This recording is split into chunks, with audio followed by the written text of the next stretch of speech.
to our webinar on the changing landscape of college admissions. So much has been changing. It's absolutely insane, as I'm sure many of you realize. And today we're going to talk about what are some of those changes to both the application as well as the financial aid side. I'm Eleanora Ferrante. I am the owner and coach with Square Peg, Square Hole Coaching. I do college admissions and career coaching, both for individuals as well as in workshop form. I actually work with a lot of kids from the South Huntington neighborhood, so some of my clients are probably familiar to some of the people on this webinar today. And I'd like to thank the South Huntington Library for allowing us to do the webinar and to providing you with this information. I think it's really critical that you stay on top of things that are going on because things are changing constantly. Even while I was waiting for this to start, I was getting messages coming through my phone with new updates that I will be also sharing with you. And I'm going to let Vicki introduce herself as well. Hi, I'm Vicki Vollweiler. I'm the founder of College Financial Prep. And what I do is I work with individual families, also workshops, to help families figure out their financial needs for college, whether it's need-based aid or merit-based aid. Perhaps it's a particular unique situation, whether it's job loss or divorce or something else with your family. And I help for your family to be able to save on the costs of college, whether it's through finding schools that are more likely to offer merit scholarships, through, if need be, student loans. So, I work with families on the whole gamut. And there's certainly a lot that goes on with that. So the changes are really impacting so many different areas of college admissions that it's important to be listening to reliable sources, which is what we hope to share with you today. So to get started, the topics we're going to cover: standardized tests, what are the changes that are happening there, the move to test optional, the fact that everything has gone distance learning, and so there's no activities. What should you be doing? What are colleges still looking for? How do you even visit schools now that they're closed? Given the current economy, what are the changes that you need to be aware of financially? What's happening with merit scholarships? What is a FAFSA? Why is it important to fill out the forms in the first place, right? People often say, well, I live on Long Island, I'm not going to get any money anyway. Not true, right? So, you're not going to get it if you don't fill out the forms. But, if you do what you need to, there are resources available. Right? So just if during the time you have any questions that you want to ask, you can see at the bottom of your screen there's a button for Q&A. Feel free to click on that, put your question up, and Vicki and I will make sure that we try and answer all of them as we're going along, and if we need to, we will respond afterwards. All right, so let's get started with the latest news, the APs.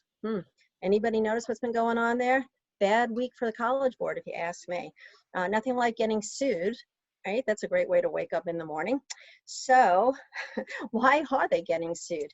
Well, the answer is last week when they started with these great AP exams, the College Board supposedly went out to a number of colleges. Are you okay with us going to online AP exams? Because we really want to make sure these kids have an opportunity to take the test. We don't know who they asked because any college that I've been in a webinar with has said they didn't ask me. And I've been on a lot of webinars lately, but apparently they asked somebody, and they went to these online exams, which had a lot of glitches last week. AP is saying that 1% of the kids who took the test were unable to upload their answers. Well, I don't know if that's an accurate number or not. I know that about 5% of my kids have had that problem, and I'm hearing from a lot. Fast forward to this week, the AP has now said, well, if you screenshot us your answers, if you can't upload it, you can email them. Well, what happened to the kids from last week, right? What happens to them when they want to take the test? The only option available to them apparently is a makeup exam. So the AP is being sued, which is going to be really interesting to see the output of that. There's a lot of questions around online exams, the equity of them, because if you don't have the right technology, if you don't have Wi-Fi, if you don't have access to a computer, how do you even take these things? So standardized tests have always had some issues associated with them, but now they are definitely growing. A lot of people also want to know, will the credit that the kids normally would receive from taking those AP tests, will that carry to college next year? And the answer is As of right now, every school is saying yes, because who wants to be the first college to say all that work that you put into it doesn't count? But we're not really sure at the end of the day. Some schools like Princeton have said, well, you can take the AP, but one placement test just to be sure, right? So the kids needed to take the APs to show that they had done the work. You didn't want to not do that, but it's going to be still to be decided what the real usefulness of the tests are and what's going to happen. Will they all get thrown out if this suit goes somewhere in the next year or so? Right, so standardized tests have a major impact on the college admissions piece, obviously, right? So the AP is one side to that. But College Board doesn't just run APs, they also the SAT. And anybody who's got a sophomore, junior, senior knows that those tests were canceled this year, right? So they canceled March, May, and June. ACT canceled April, and they really think they're going to do it in June. I don't know how, I don't know where. They said next week they are going to come out and let you know what testing centers are available if the CDC allows it. I can't imagine the CDC allowing it. I can't really imagine any schools, especially locally, allowing the ACT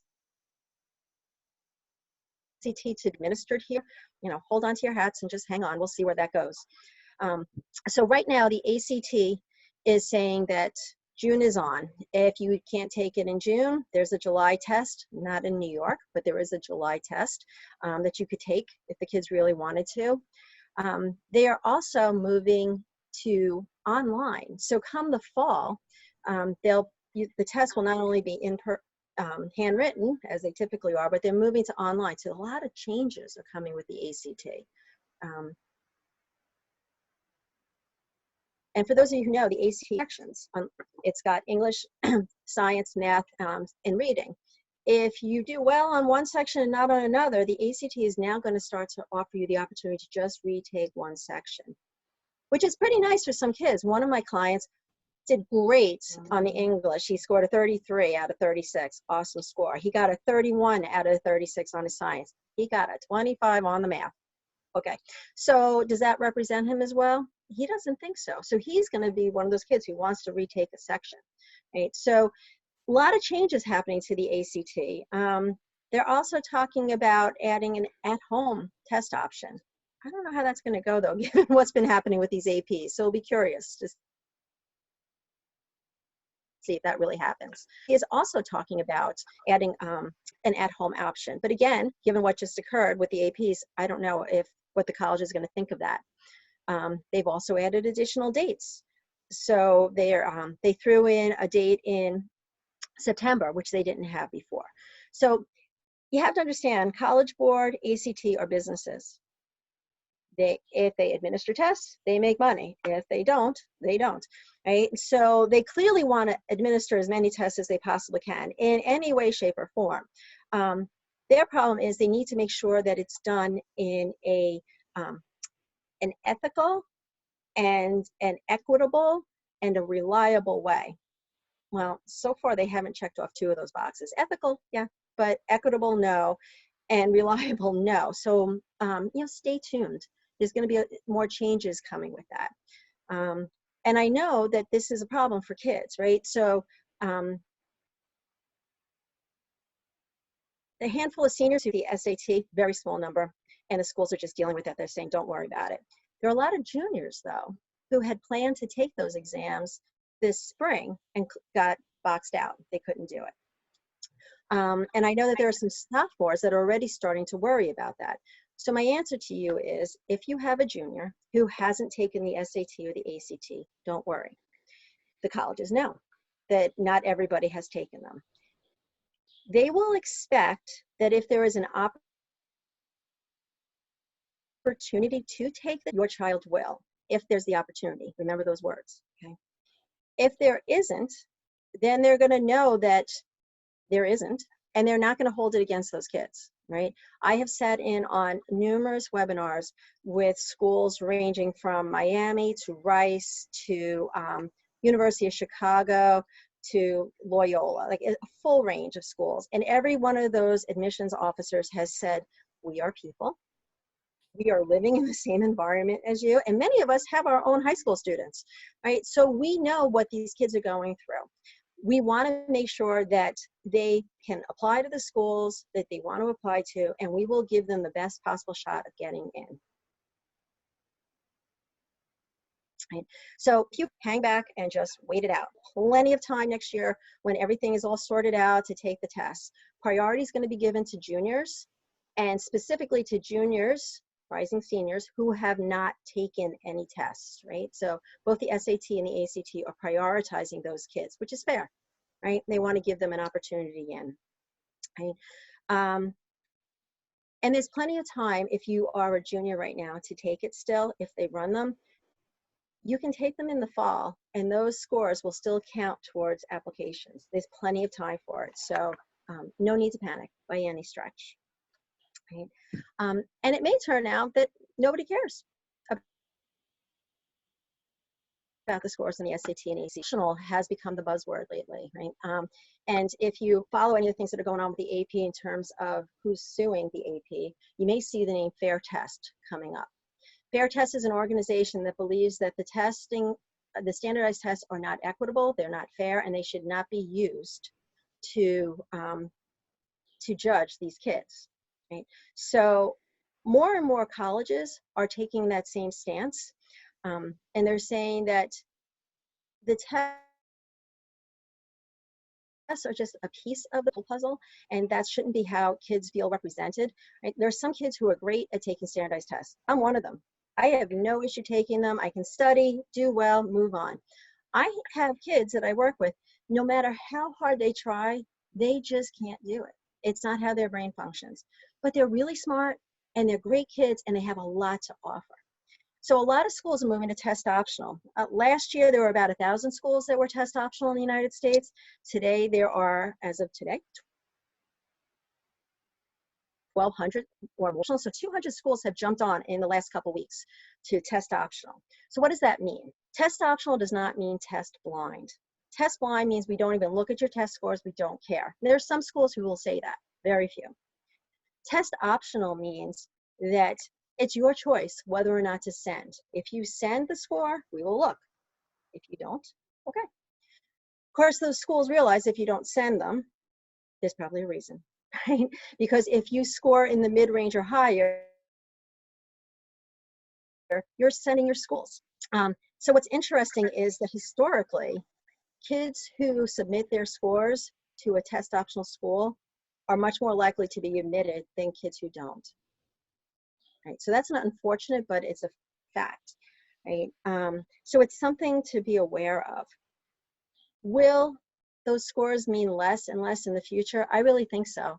You know, when you take a look at the schools that are going test optional, it's schools like Amherst, Boston University, Case Western. Today, I just got the notification, University of California school system has decided to go test optional. That's a big one, right? That's Berkeley, right? So that's big time schools. And the schools are just saying more and more, we don't care. It's not so important.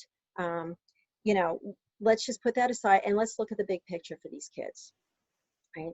And I think that's good because I think these kids have so much more to offer than this snapshot moment. Right, so what do they have to offer? Well, a lot of kids are worried right now of their activities or their lack thereof, right? Sports we can't, you don't have clubs, you can't do your community service, right? People are really worried, like, what am I gonna show on my resume, on my application? It's gonna be nothing. So again, take a breath with it. It's okay. I mean, I know as well as everybody else, we overschedule our kids. They have a ton of activities. One of the girls I'm working with, I don't know if she ever sleeps. Her list of activities is tremendous, right? And all of a sudden, she's like, this is kind of nice having a little bit of a break. She's doing the things that she loves. So what I'm encouraging all of my students to do is start doing the things that you love. Take some fun classes, right? If you follow my website, my blog, you'll see that there are a ton of online programs that are available. And they run the gamut from taking classes at Harvard to taking classes with Jane Goodall, right? So my niece is one of my clients, and she's going to sign up for a class with Jane Goodall. And I thought that's pretty cool, right? So there's all sorts of things that are out there. And it's a great time for the kids to do things that are fun for them. They're not sure if they like psychology. Take a summer program in psychology, right? It's all online. You don't have to go anywhere. You can do it in your own backyard. Right? If you want to learn to crochet, learn to crochet. If you're an artist, make art. If you're a writer, write, right? Now's a great time to really explore the things that you love and to let your kids be free with that. That makes for more interesting kids. That makes for a chance for exploration, for them to see what they really love. Who knows where it will take them, right? One of my clients is going to take a class on interior design. She's like, I kind of like doing that, but I'm not sure if that's something I want to major in college. Well, that's a pretty big decision to make, right? What do you want to major in? She's going to take a class this summer, and then she's going to go redo all her friends' rooms virtually. All right, fun and potentially really useful. Okay, so, but keep in mind, a lot of kids are reacting to the times very differently.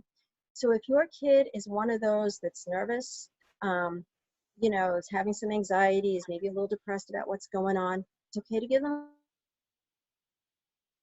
a break. Everybody has to solve cancer during this pandemic, right?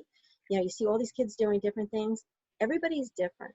And we never want to push our kids to try and do something that's more than they can handle. So, you know, I'm very much of understanding who you are and doing what makes sense.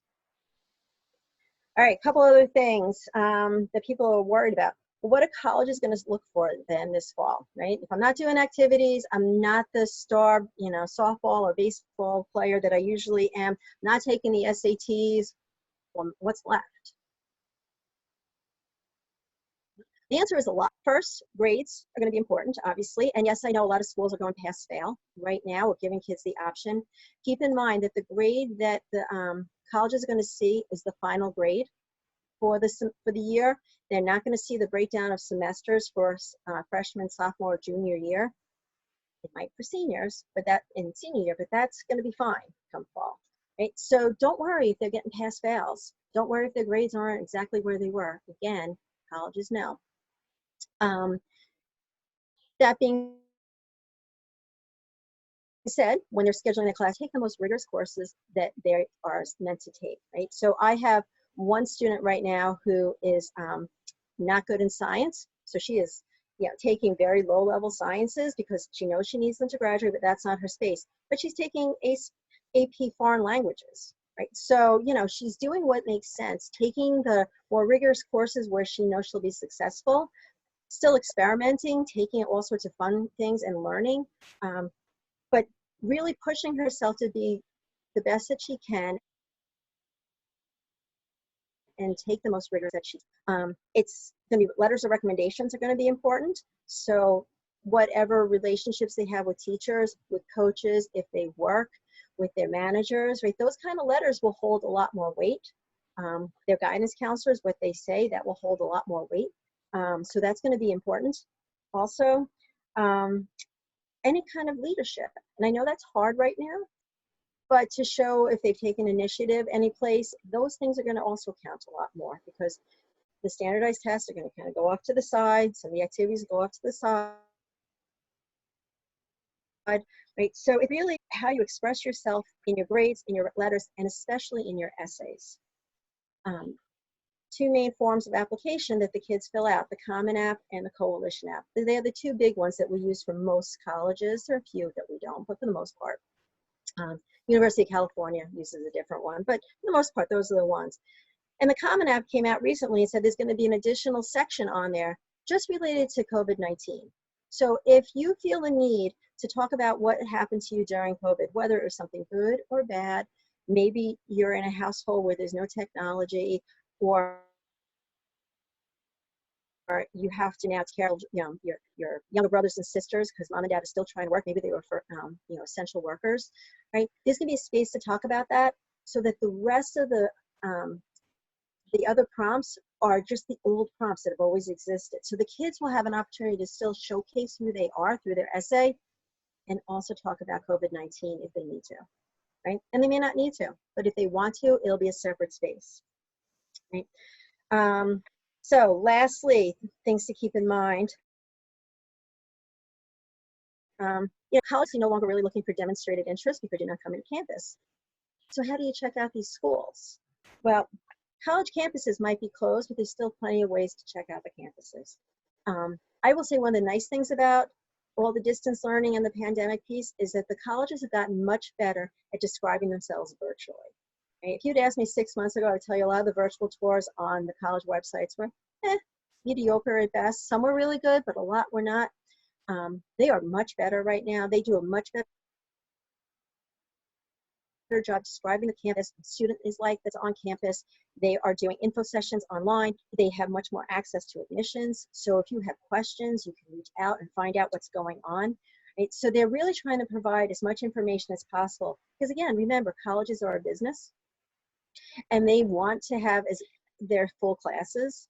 So it's important for them that you can visit their schools any way, shape, or form. So those visits are still going to be important. They're just going to be virtual. Right. So I have at the moment in terms of the new and the latest things to keep in mind, right?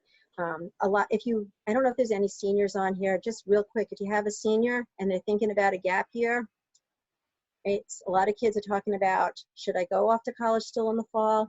Is that really the right place for me at this point? Do I want to do online learning if that's what it comes down to? A lot of schools are still figuring out, are they going to be in person or will they be virtual? Cal State came out and said that they're going to be virtual. University of Notre Dame, Rice, USC, South Carolina, all came out and said we're going to start early and we're going to end real quick. There will be no breaks. We're just going to keep these kids here and we're going to have them home before Thanksgiving to try and beat out the next wave. Some schools are saying we're going to do a combination of being in person and online. Right? A lot of schools saying if they're residential, they're going to have single room dorms. Right? So you're not going to have 2 or 3 or 4 kids in a room. Kids are thinking about, should I or should I not go to school in the fall? Should I change my mind? Should I go to Suffolk? Right? It's a great deal. Highly recommend it, right? For a community college. Should I save the money? Right? I know that aspect of it, but it's important for them to think about what is it that they need from college? What is it that they want from college? Chances are those things will still be there for them, even if it's distance learning, even if their fall is not exactly what they expected. Kids who are looking to take gap years really need to find something worthwhile to do, because typically a gap year you spend doing visiting another country, you do missionary or service work, right? Maybe you else. It's a chance to explore and to find yourself. But if those things are not available, or you work in PFP, if those things are not available, then taking a gap year is just a waste, to be perfectly honest. Right? You want to use that time effectively. So, and colleges are kind of reticent about giving them because they don't want to have a lot of kids defer from this year to next year, because what does that do to next year's class? It shrinks the pool that they can accept. So just things to keep in mind with this. But the financial piece now is really important because you have to understand what's changed and what you need to be aware of. So for that, I will pass you to Vicki. Thanks, Eleanora. So just to tag on to what you were saying about students wanting to take a gap year, a couple of things. If the students, because so many of them are talking about it, decide to take a gap year, one of the things that concerns the colleges is the loss of revenue. So they're hoping that that the students don't leave. Another problem with students taking a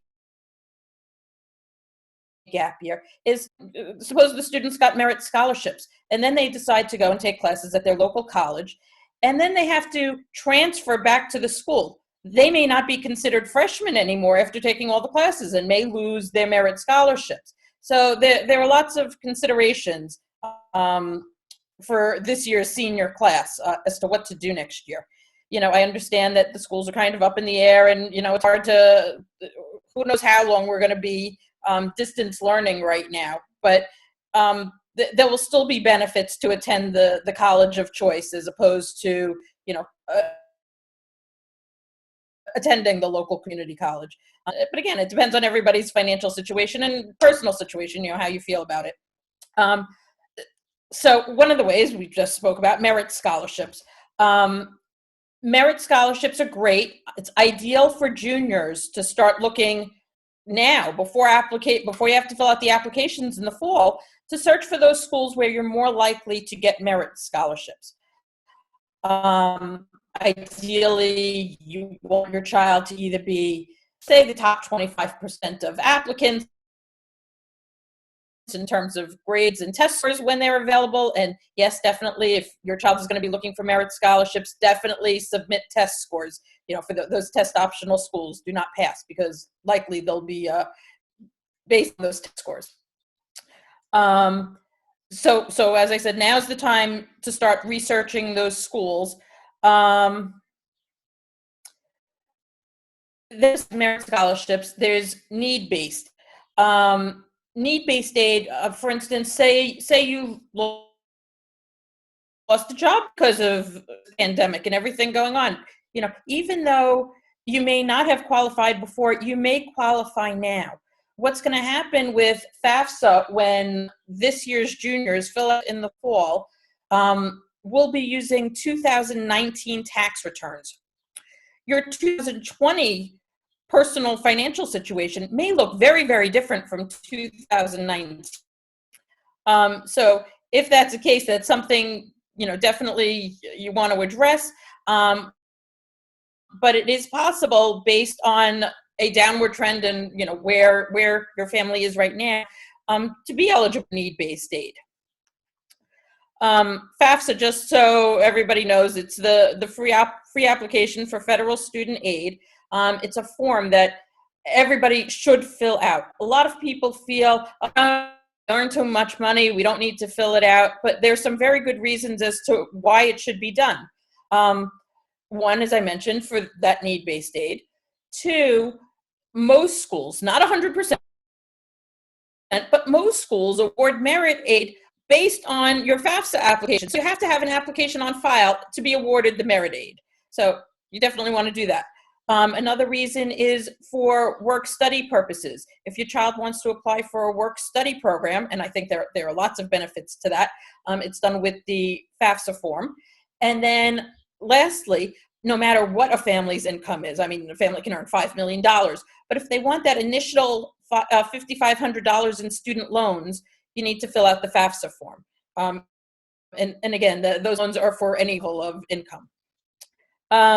So let's talk about, I just mentioned work-study and why I think those programs are wonderful. And even if it's not a traditional work-study program, and getting a job on campus, there are great benefits to the kids.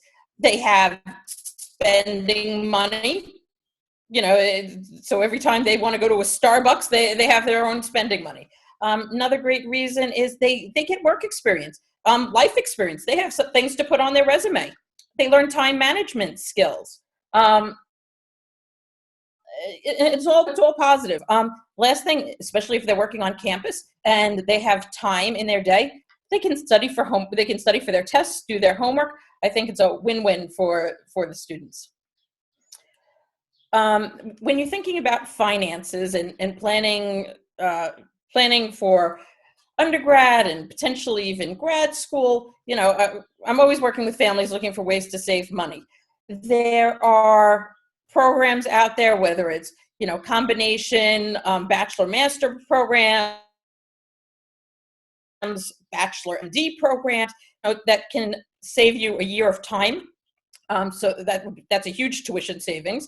Not only tuition, also, living costs at the schools. So that's something to consider. Getting back to what Eleanora was saying, in this environment, the schools themselves, as she mentioned, the schools themselves are businesses. They're not going to want to lose revenue, but at the same time, they don't want to lose all the students. But they know that they're going to have to, because of everybody's personal situation and potential losses in income, they're going to have to be generous, if you will, and offer aid to the students.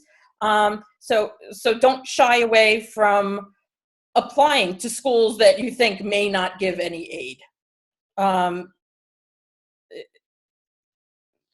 it's important to keep all the options open, to plan ahead. I always say, if you fail to plan, you plan to fail. So, my thinking is, start strategically planning early. This is the perfect time to find those schools where your child's more likely to get married, and then your family can save money, ideally. Both the state schools, both in-state and out-of-state, plus the privates, they all give merit aid. The public schools are not going to give the same $20,000 or $30,000 in merit aid because the starting cost is very different. It's important to compare the net costs for each school to see what the bottom line will potentially be. So just things to consider right now. Eleanor? Yeah, and I'll tag on to that for a second too, because as I listen to the webinars of these different schools, you have to keep in mind, a lot of people say, well, Harvard has this huge endowment, right? So how could the economic crisis be really impacting them? You have to understand that those endowments are very specific to things. So the school that I went to, there was a big lake outside the school, and a bazillion years ago, kid went to school because of the lake because they couldn't swim. So that person donated a lot of money to our school with the intention that everybody there had to know how to swim before you could leave. How crazy is that, right? So their money went to swim classes. Okay, it seems silly, but that endowment can't be used for anything else but ensuring that everybody who comes through that school knows how to swim. So I know how to swim poorly, but I know how to swim, right? So there's a lot going on, and especially I think for the middle class, it's going to be interesting to watch, right? So for those who could go to school, that's great. For those who could not afford to go to school, a lot of the schools know that they have to provide that need base. So there's going to be a crunch for the middle class, right? So having somebody like Vicki who can help you fill out the forms and know what you have to put on there is really important. Because again, these schools are businesses, and they rely on a lot of them on tuition, and a lot of them rely on international students. So I was on a webinar the other day with George Washington and American down in DC. They have a lot of national students, right? So they're having trouble getting their visas. They're having trouble showing up. So it's impacting the tuition base of those schools. So it's going to be really interesting to see what happens because of that. Again, a lot of kids are complaining that they went to distance learning. They were at Villanova, and they expected to have a Villanova experience. And guess what? They didn't for this past semester, right? And they are looking for rebates. If the schools are not going to be on in person in the fall, well, they board, right? So that's another aspect that they're going to have to take into consideration. So I just think there's a lot of pieces that are constantly moving and changing. The financial side is obviously changing a lot. One of the things Vicki and I have talked about with some of my current clients is, you might want to appeal what you've already done, right, for the seniors. Vicki, maybe you want to chat a little bit about that? Yeah, definitely. I'm working with clients now. And it's so important to appeals. So this year's seniors, we had used 2018 taxes. And this particular family that I'm working with right now, so from 2018, then their income dropped in 2019. And now in 2020, they own a small business. They're trying to get loans. They haven't been able to get loans. They're paying their employees, but they had to take themselves off the books. So from 2018 to 2020 is completely different. So, the appeals process, both on the financial aid side for, trying to get need-based aid, and also on the admission side, and working it from all angles to maximize savings for this family. Something else that I should mention, I didn't talk about before, but just so everybody's aware for when you do start applying to schools, in addition to FAFSA, there's another financial aid form called the CSS profile. Eleanor was mentioning the College Board before with the APs and the SATs. Well, College Board also runs the CSS profile, the financial aid form. This form is not for it's for about 400 mostly private universities. Syracuse, BU, NYU, Georgetown, George Washington, a bunch of the big names. And just so you know, especially if separated or divorced, each school may require something different in terms of the non-custodial parent. So it's just something to be on the lookout for. But the form in general, people ask what the difference is between the two forms. FAFSA's I don't want to say simple, but it's less invasive than the CSS profile. CSS profile will even ask you what kind of car do you drive. I mean, it gets into much more of the nitty gritty. So, just be on the lookout for which colleges you're applying to and what they do require. Yeah, and I'll tell you, having filled out both of them, I would never want to fill out the CSS profile again. There are a lot of, it was painful, to be honest. Okay, well, I'm here to help. Exactly. Right, so at the end, what were the changes, the big things that are going on, right? So one is obviously the distance learning. So all these schools, all these kids are now home. There are the changes to the SAT, ACT, and the AP exams, right? So they all have gone virtual, for better or for worse, sometimes for worse. It has led to a lot of colleges going test optional, right? And so again, not test blind. They still see the scores if you send them, right? So but a lot of them are saying, we care less about them. We're still trying to figure out what that means, right? And how they'll evaluate the rest of the application.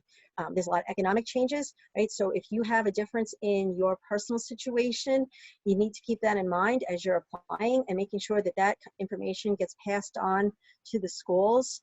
Right? So it's really important if you've got a high school junior right now to try and figure out what schools are the best fit for your kids. Things to look at, right? You want to look at the size, you want to look at the curriculums, you want to look at the what kind of aid they give, you want to look at how did this. Some schools did great. So my own two kids, I had one that graduated already, and my other one is at Suffolk Community College, right? Suffolk did a great job turning over into online because they do so much of that already. It wasn't that big a leap for them. A lot of these professors already are teaching a class online. My daughter felt very little difference in terms of the transition. It was really smooth. I have friends whose kids have been, at big name schools, and the transition was not as. Things that you want to look for, the criteria is really important. There's a lot of ways to do some good research on the schools that are a good fit. Obviously you can look for people like us. We can help you. If you look to do some of this work on your own, College Board, again, they have a piece called Big Future. Highly recommend it. It's a really easy way to do some research on colleges, get some information. Merit scholarships is a little harder to find that information. Sometimes you need to know the tricks on the trade on that one. I have some personal connections that they do a lot of work on that, and they have that, people like Vicki who do a lot of work and can find them for you. And the schools that offered merit aid this year may not offer it next year to the same extent because of what's happening to them. Again, if they don't have the income, just because in the previous years they offered a lot of scholarships doesn't mean that they'll have more to offer in the future. Vicki, do you want to expand on that? Because I see we have a question on that. Well, what's happening? So the kids were sent home for distance learning. So the schools ended up refunding the dorm and meal plans to those families. So they lost income there. The summer programs, say such as summer camps, they can't run at the schools, and again, no more residential life on campus. Everything is distance learning for the summer too. So again, they're losing revenue there.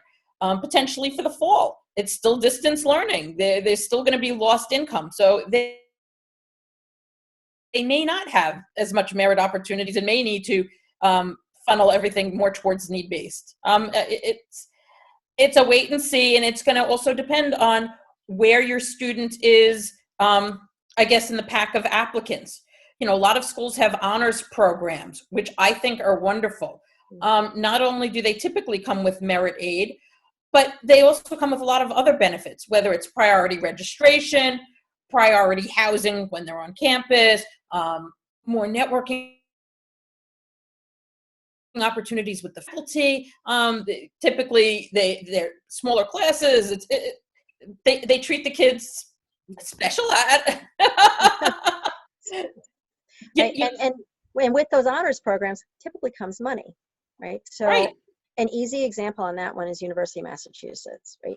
If you get into their honors program, you get money, right? I worked with a number of students this year who applied to Northeastern. Northeastern doesn't typically give a lot of cash, right? It's, I mean, there's some money, but not a lot.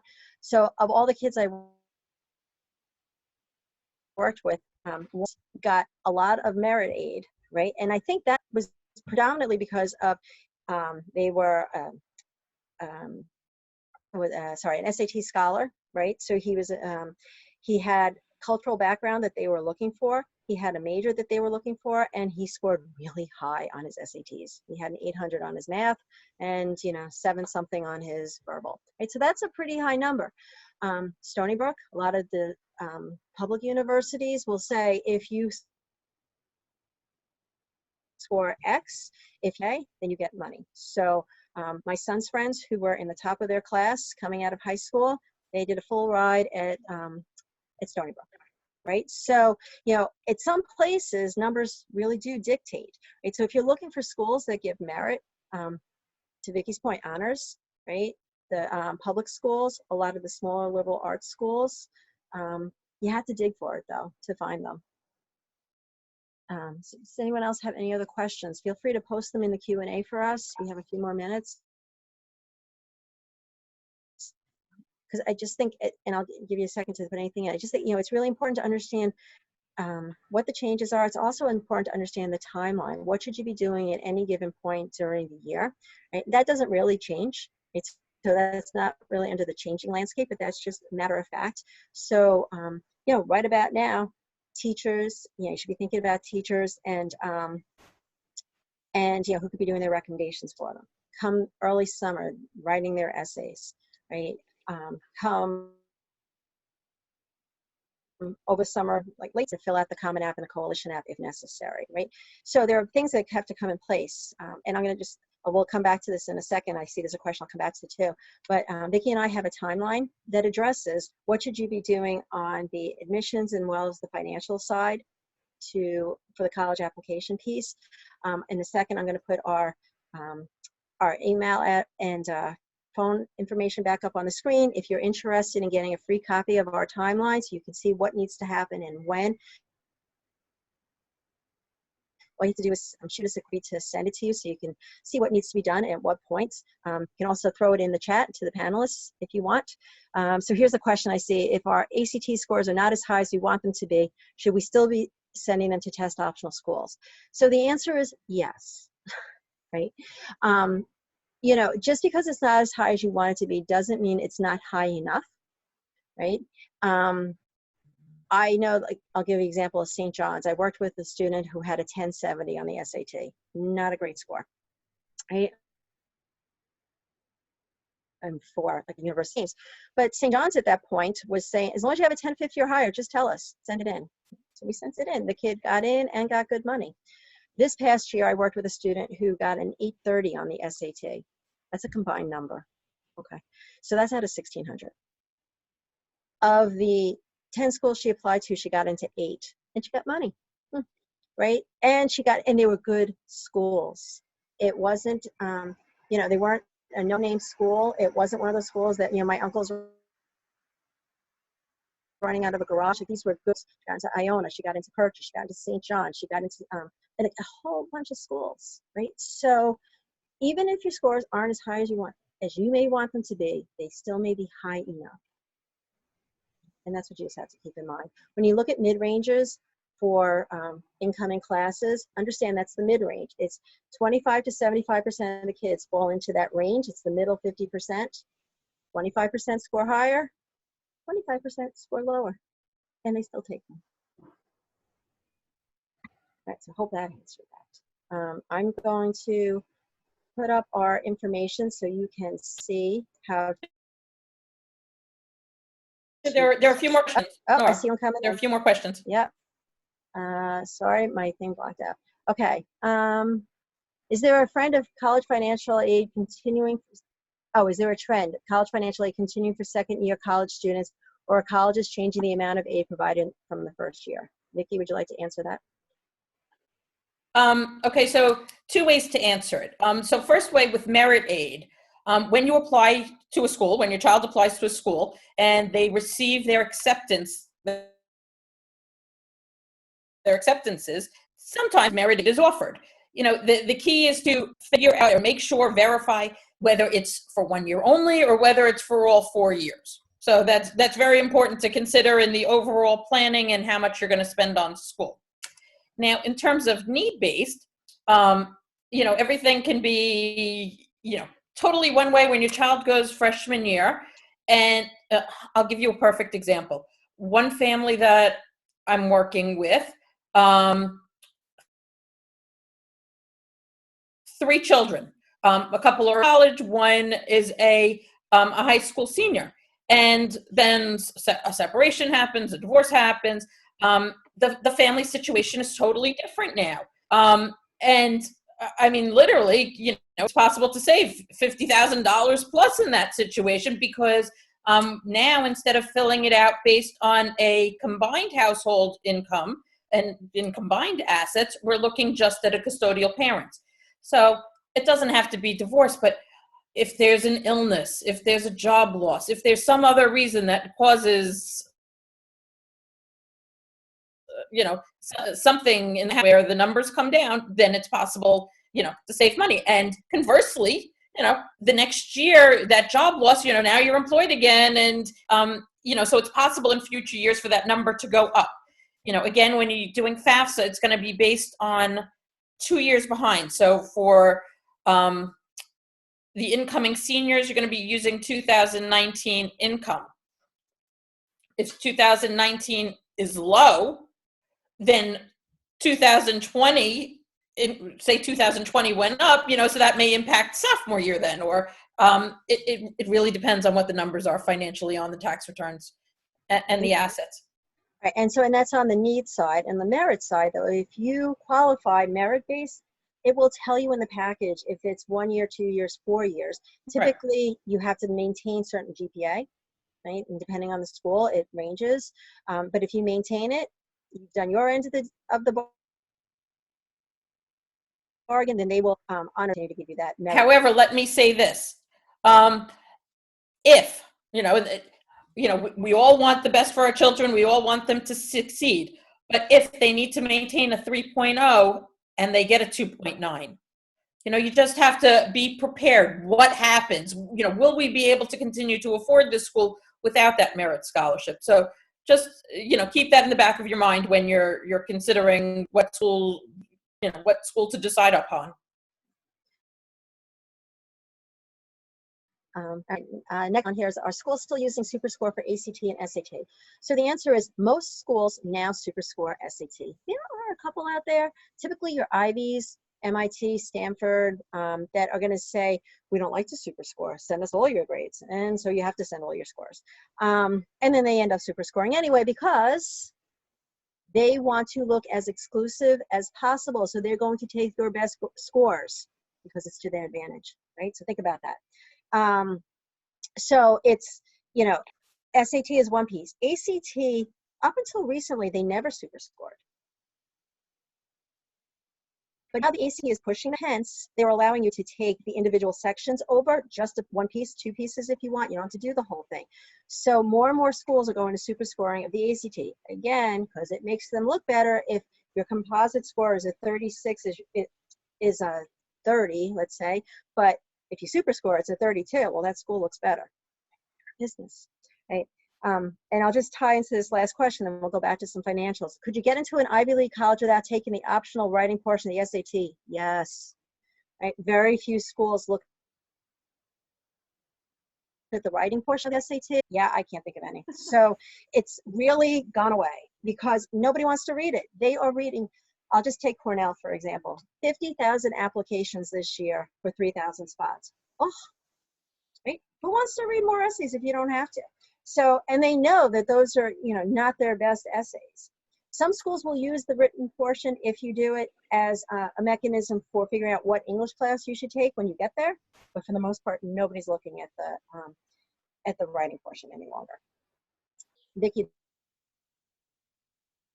there's two questions for you about financial and child support in your income. Yes, you do include child support in your income. You include anything that's untaxed. If you have untaxed disability, if you have untaxed anything. And it's not just the parent's income, it's also the student's income and assets that are included. So yes, you're supposed to be reporting everything. I'll say this, say you wish to go out and buy a boat, do it the day before you file FAFSA and bring your numbers down. But there are certainly ways to reduce your expected family contribution. I'll say this, though, what benefits for your FAFSA form may not be beneficial tax-wise or advisable from your financial planner. You shouldn't take all your money to pay down your mortgage, even though FAFSA won't be looking at your mortgage because you don't want to be left with no cash. So I'd always recommend speaking with, your tax preparer, financial advisor, that the plan works for you overall. But yes, you always include child support. And if you are paying child support, that gets reported too. So it could, that may help there too, as well. My financial planner always tells me, remember that you want a retirement as well. Yes, I'll say this, you can take out a student loan for college if need be. You can't take out a loan for retirement. So don't use retirement funds for. All right, question here. Any advice on what we should include or mention when writing a college essay? Sure. This is your marketing moment, right? So what you really want to happen when the admissions person reads that essay is they go, oh, that's something really cool and interesting about that person. That tells me something about who they are. I highly recommend that you do not use prompt number 2 on the Common App, which is, tell me about an obstacle that you overcame. Nobody wants to read that one, right? There's another prompt that says, tell us about a growth. Oh, well, so if you take that obstacle and flip it on its head and it becomes a moment of growth, you are talking about who you are and what you've done to be a better person, to get past something, right? So not as an obstacle, but it's just how you've grown. Because what the college wants to know is, what about you is special? What are you bringing to this place? What's in it for them? And you want them to know that if you know what your major is, you can kind of allude to that in your app so that they know that it makes sense. So I had a student this year, she wants to go nursing. Nursing is pretty much only a direct entry. There are a few places it's not, but you have to know you wanted to get in. Her activities, she did something along the lines of nursing. She shadowed a doctor and shadowed a nurse so she could get a feel for, does she like that? She was in one of the medical clubs at school so she could get a feel there. And then her essay talked about what made her really interested in nursing. So it all tied together. And she applied to BC as an early decision, which basically means that if you apply and you get in, you have to go. It's a really, really tough program to get into. So of the 7 kids at her high school that applied early decision, and it was a Catholic school that she applied from, she was the only one to get in. And she got into the hardest program, right? So, it's really important that your essay, your application, showcase who you are. I always say create a marketing strategy. What is it that you want that college admissions person to know about you? So when if they were to read my essay right now or my application, they would know that I love to learn, that I love to bring people together, that I'm really good at organizing things and just ensuring that I can teach people my knowledge and pass that along. So I'm really good at collaboration. School wouldn't want that, right? So what is it that you bring to the party? And once you know what that is, then that's what goes into your essay. And one more question for you, Vicki, about, is there a change in the age for the second year due to the pandemic? In the second year? Hmm. So I'm gonna guess, maybe if you're a student there already, if the pandemic aid is X now, right? Maybe they're giving more or less this year. Do you think it's going to change going forward? You know, I think it's going to be based on the family's situation, not. Um, I'm not sure what the question is referring to, but each year the family should file the FAFSA form. Every single year you fill it out to either maintain merit scholarships, to apply for those student loans, for work study. So it's going to be based on the tax returns and assets that are used when you file the FAFSA each year. That's really how they base what aid is given. all right, so we're just about at the end, and it looks like we've answered all the questions for the moment. Is there one more question? It looks like there may be one more. The last one is the one you just answered. Oh, okay. So I am sharing with everybody, this is our contact information, right? So I handle basically the application side, and Vicki handles the financial side, right? So two very different pieces, but both equally important. Well, you may want to add that.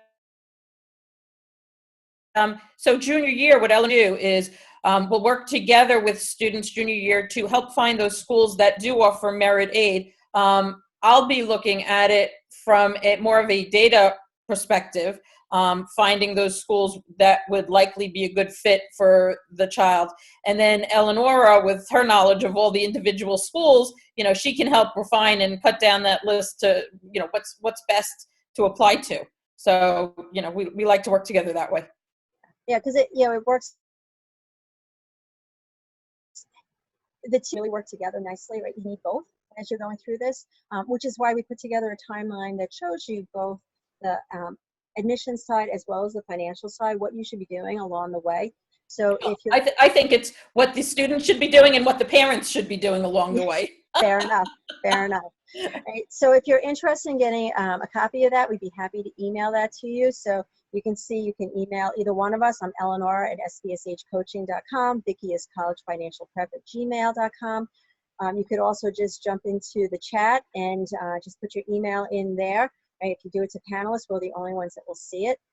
You can also reach out. Our phones are also our cells. You can text us or call us. We'd be happy to chat if you have any additional questions. We're really happy we're able to bring this to you today, and we thank you for taking an hour out of your day. Hopefully you were happy for the excuse to put yourself someplace about what's happening with colleges. So I think it's really important to